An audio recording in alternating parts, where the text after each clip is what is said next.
I was 23, I moved into the basement apartment of my aunt's house. The idea was to save up for a place of my own while still staying close to family. But what I didn't anticipate was how uncomfortable it would feel. The basement apartment was technically separate, with its own entrance and a little living space, but somehow it still didn't offer the privacy I was craving. My aunt and uncle were often away, but even with them gone, it still felt like I was living under a microscope. The apartment had an open-plan living room and kitchen area, with a hallway leading to my bedroom, bathroom, and laundry room. There was also a side door that led directly outside, which gave me a bit of freedom. When my aunt and uncle were out of town, I usually liked to turn up the music and invite friends over to relax. It was rare that I could truly let loose in peace. One weekend, my aunt and uncle were away for a few days, so I decided to have a few friends over for a small party. Marcus and Sarah came over to watch a game and hang out. We were laughing,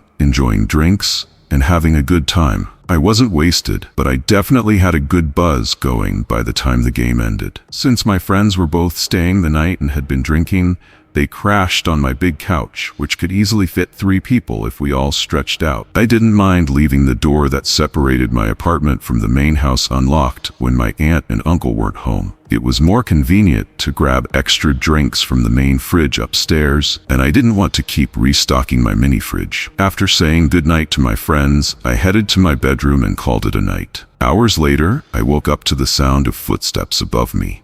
It was faint, but it was definitely footsteps. At first, I thought it was just one of my friends heading upstairs for a drink, so I ignored it and went back to sleep. But then, a couple of minutes later, I heard something else, a soft rattling sound coming from the doorknob. Someone was trying to open my bedroom door. I always lock it out of habit, so I wasn't worried about anyone barging in. I thought it was probably just one of my drunk friends.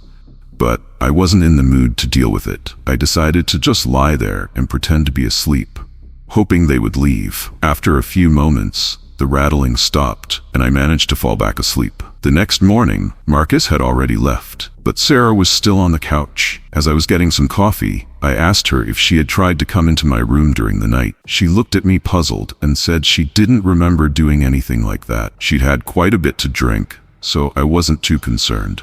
The rest of the day was uneventful. I spent most of it out running errands, and by the time I came home in the evening, I was tired but sober. I grabbed a snack, cleaned up a bit, and went to bed, thinking I'd sleep soundly. But that night, I heard it again. Footsteps above me, this time louder, like someone was walking around in the kitchen. I tried to brush it off as the house settling, but something about it felt off.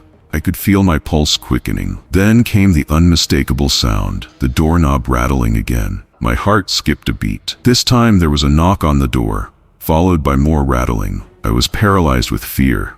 I didn't want to call out and reveal that I was awake, so I quietly grabbed my phone and started texting Marcus, Sarah, and my aunt and uncle, hoping for a response. But no one answered. I felt a wave of dread wash over me. I grabbed a heavy object for protection, hid behind the dresser, and waited in complete silence. Time dragged on.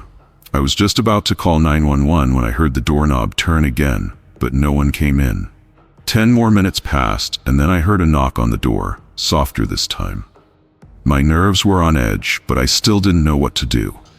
Finally, I called 911, whispering as quietly as I could. The operator stayed on the line with me, and when the police arrived, I directed them to my window so they could get inside without having to go through the main door. Once they were in, they searched my apartment. There was no one in my room, but as we moved upstairs, we heard something from the attic. My stomach dropped. I peeked around the corner as 2 officers confronted a man who had been hiding up there. He was filthy, with wild eyes, and he had been living in the attic, coming down at night to roam through the house. I had no idea who he was. The police escorted him out and asked if I recognized him. I didn't. He didn't press charges since nothing was taken, but I felt completely violated. The officers told me to follow up if I wanted to, but I was just relieved it was over. Later, I realized I must have accidentally left a door unlocked that night, or maybe he'd been hiding there longer than I knew. It was a terrifying reminder that even the places we think are safe can sometimes hold dark secrets.